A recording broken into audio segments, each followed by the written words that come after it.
All of us who are close to the travel industry know that Emirates and Etihad are very, very important for our connectivity to the east.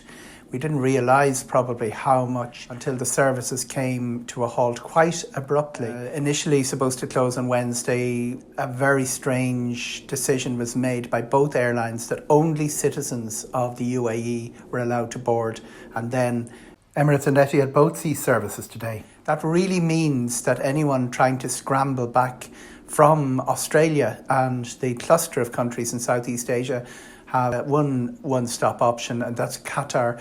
The good news is Qatar are reducing but not terminating their service.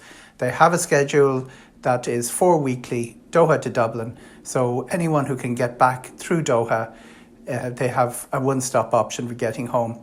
It's not to be forgotten that a lot of two-stop options are still open to us through Heathrow from some of the Chinese airlines, for instance. Singapore would have been a big choice, but Singapore is closed even for transit passengers. The getting home has been a bit of a nightmare. The traditional systems that travel agents have been using are not built for the sort of crisis that we've been dealing with.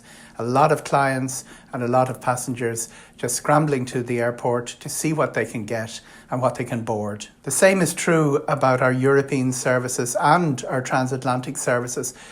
There is a surprising amount of air connectivity still out there, and this will continue for the foreseeable. Aer Lingus are not just keeping the JFK route, which will probably be retained through a deeper part of this crisis. They're also keeping even their West Coast options open. Los Angeles, San Francisco, Miami, Chicago, Boston, all open at the moment. And some of the American airlines are committed to also keeping at least one service over to Dublin or London. Within Europe, Ryanair created a splash today by saying there wouldn't be many flights, if any at all, in April and May, but a surprising amount of Europe is open. The German routes are still running, Switzerland is still running, the French routes are still running. Aer Lingus will have about 15 of the European services, including key ones like Paris, Amsterdam, Berlin, Frankfurt, Dusseldorf, Zurich. All of them will continue in the coming weeks. There are no plans to halt those services. It means that about 75% of the European services with Aer Lingus will come to a halt, but those key 25% will still be there. The others will be consolidated. Neither Boris Johnson nor Leo Varadkar decided to close airports or close borders last night or tonight. That's very, very important for our future connectivity and the notion that Ireland is open, not for immediate travel, but for a quick recovery. Interesting that IAG airlines are parking up aircraft in large numbers. In Norwich and Glasgow, the British Airways aircraft are stashed side by side. But Aer Lingus, they're keeping their pilots and their aircraft humming. The idea is to use them for cargo, and Ryanair have a policy of still keeping their aircraft, as many of them in the air as possible, even for an hour. The key here is being ready to return to the skies in large numbers should everything change. It may mean that Aer Lingus are the first of the IAG suite of airlines to get back in the sky.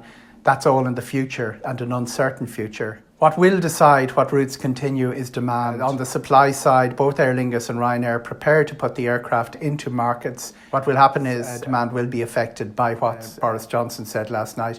Leo Varadkar has extended Ireland's ban on all but essential travel until April the 19th. This was widely expected, and it does continue. That three-card trick. Passengers who are booked on outbound flights, the flight has not been cancelled. They are offered vouchers. If they look for a refund, they're told that the vouchers must come first.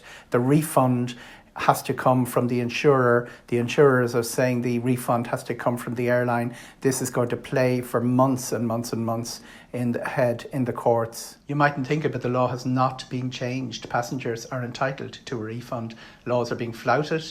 Airlines are being nationalised. Airlines are getting state aid. But that law stays in place as far as the Commissioner of Aviation Regulation is concerned. For agency managers, important changes to the COVID-19 scheme announced by Leo Varadkar tonight.